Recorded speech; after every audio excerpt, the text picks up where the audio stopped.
Candace Owens drops chilling proof Charlie Kirk knew he'd be killed after leaking his creepy final text messages. What if the man who was assassinated knew it was coming? What if, in the days and weeks before a bullet ended his life, he was sending messages to someone he trusted, saying, in his own words, that he believed he would not survive? That he dreamed about his own death? That he felt it coming? That he knew? And what if that person, the one who received those messages, kept them? Sat on them? And then, months after the funeral, after the grief, after the world had moved on, pulled them out and showed them to everyone? That is exactly what Candace Owens just did. And the text messages she is claiming came from Charlie Kirk in his final days are some of the most chilling words I have read in a very long time. Welcome back to the Marquee Report. I'm your host. And today, we are going deep. Because this story is not just about drama between two public figures. This is about a dead man's last words. A widow who says it's all lies. A commentator who says she has proof. And a murder trial that is heading toward one of its most explosive chapters yet. Buckle up. This one is heavy. Before we get into the texts themselves, let me make sure everyone watching is fully caught up, because this story has months of backstory and you need all of it to understand why this moment is so significant. Charlie Kirk was the founder of Turning Point USA, one of the most powerful conservative organizations in America. He was assassinated in September 2025 at Utah Valley University while giving a speech. A man named Tyler Robinson has been charged with his murder. Prosecutors are seeking the death penalty. The case is still working its way through the courts. In fact, just last month Robinson appeared in court as his defense attorneys fought to ban cameras from the proceedings. Charlie's widow, Erika Kirk, stepped up to lead Turning Point USA after his death. She has been one of the most talked about figures on the internet ever since. We have covered her extensively here on the Marquee Report, the WHCD shooting, the viral stare, the Candace Owens thumbnail controversy. And Candace Owens. She was once one of the most prominent voices in the same conservative space as Charlie Kirk. But since his death, she has become one of the loudest, most controversial critics of Erika Kirk, making explosive allegations, raising questions about the circumstances surrounding Charlie's assassination, and accusing people around him of a cover-up. The two women, Erika and Candace, are locked in one of the most public, most bitter feuds in conservative media right now. Legal letters have been sent. Denials have been issued. And now, Candace Owens has dropped what she is calling her most significant piece of evidence yet. Candace Owens has sparked fresh controversy after sharing what she claims are private messages from Charlie Kirk, posts that allege warnings about Kirk's fate and have reignited debate over the circumstances surrounding his death. Let me walk you through exactly what these messages allegedly say, because the content is genuinely startling. In the screenshots, the person identified as Charlie Kirk reportedly wrote that he feared he might not live to see the end of what he called this revolution, and that he could be wiped out at any time. He added, "I dream about it all the time, like all the time." Read that again.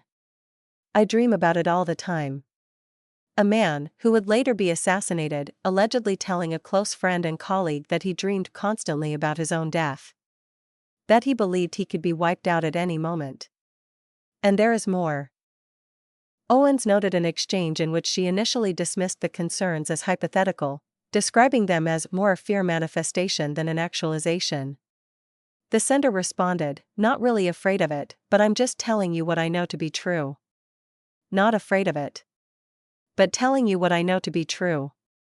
That is not someone spiraling in anxiety. That is someone who sounds calm. Certain. Like a person who has accepted a reality that the rest of the world hasn't caught up with yet. Now, I want to be very clear here, because this is important. These are alleged text messages shared by Candace Owens. They have not been independently verified. We do not have confirmation from any official source that these messages are authentic. The identity of the sender has not been confirmed beyond Owens' own claim. That caveat matters, and we will come back to it. But the content, if real, is extraordinary. What makes this story even more layered is the way Candace Owens responded to these messages emotionally, because she is not presenting this as a cold, calculated political move. She is presenting it as something deeply personal that has been haunting her. In one message, Owens wrote about her emotional reaction to Kirk's warnings. "I wish he were alive so I could tell him that I don't doubt him anymore. It weighs so heavily on my heart that I didn't see it sooner. I don't doubt him anymore. Weighs so heavily on my heart." That is the language of guilt. Of someone who received a warning, brushed it off, and then watched the thing they dismissed become reality. And now cannot let go of the fact that they didn't take it seriously when it counted. Owens also shared on X that she had been plagued by vivid dreams in the days leading up to Kirk's death, describing the experience as unceasing and emotionally overwhelming. So here you have two parallel experiences. Charlie Kirk allegedly dreaming about his own death before it happened. And Candace Owens dreaming about something unceasing, in the days leading up to it. Whether you believe her or not, that detail adds a layer of atmosphere to this story that is genuinely unsettling. Following Kirk's death, Owens suggested the warnings had deeper significance, writing, "They will not get away with what they did to him," and accusing unnamed individuals of participating in a cover-up. They will not get away with what they did to him. That is a serious allegation.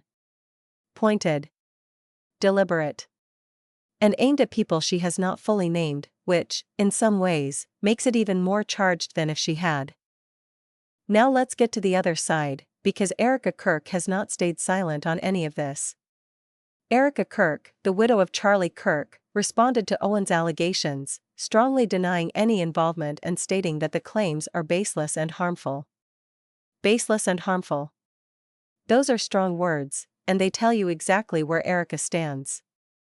She is not engaging with the specifics of the text messages. She is not debating their authenticity point by point. She is issuing a blanket denial and calling the whole thing harmful. And from her perspective, you can understand why. She is a grieving widow who has been running a major organization while simultaneously defending herself against some of the most explosive allegations imaginable. She has security teams telling her they cannot guarantee her safety. She was under a table at the WHCD when shots rang out. And now the person she is feuding with is releasing what are claimed to be her late husband's private messages that, in Owens' framing, raise dark questions about what Charlie Kirk believed and who he feared. From Erika's perspective, this is not journalism. This is not accountability. This is someone using a dead man's alleged private words as ammunition in a very public war. Here is the piece of this story that I think gets lost in all the drama between Owens and Erika, and it is the most important piece of all. There is an actual murder trial happening. Tyler Robinson, accused of fatally shooting Charlie Kirk in Utah, appeared in court as his attorneys argued to ban cameras from the proceedings, citing concerns that media coverage could prejudice the jury. Prosecutors, along with Erika Kirk and several news outlets, argued that cameras help prevent misinformation about the high-profile case. Robinson faces charges including aggravated murder, and prosecutors plan to seek the death penalty. So while Candace Owens is releasing alleged text messages on social media, while Erika Kirk is issuing denials, while the internet is arguing about cover-ups and conspiracies, there is a real legal process happening. A real man on trial. Real prosecutors building a real case. And a judge who will soon rule on whether cameras are even allowed in that courtroom. The defense also requested to delay Robinson's preliminary hearing, claiming incomplete access to evidence, while prosecutors argued the hearing's limited purpose is to establish probable cause. Judge Tony Graff is expected to rule on both motions on May 8th. May 8th. That is tomorrow. And whatever that judge decides will shape the next chapter of this case significantly. If cameras are allowed in, this trial becomes a media spectacle on a level we have rarely seen. If cameras are banned, it becomes a closed-door process where what the public hears will be filtered through attorneys and reporters rather than seen directly. Either way, the truth of what happened to Charlie Kirk will eventually have to be established in a court of law. Not on social media. Not in text screenshots. Not in Candace Owens' podcast episodes or Erika Kirk's denial statements. In a courtroom. With evidence. With cross-examination. With a jury. Let me give you my honest take, because I think you deserve more than just a recitation of who said what. Candace Owens is making extraordinary claims. Extraordinary claims require extraordinary evidence. Sharing screenshots on social media, even compelling, emotionally powerful screenshots, is not the same as verified, authenticated evidence. We do not know with certainty that these messages came from Charlie Kirk. We do not know the full context of the conversations they came from.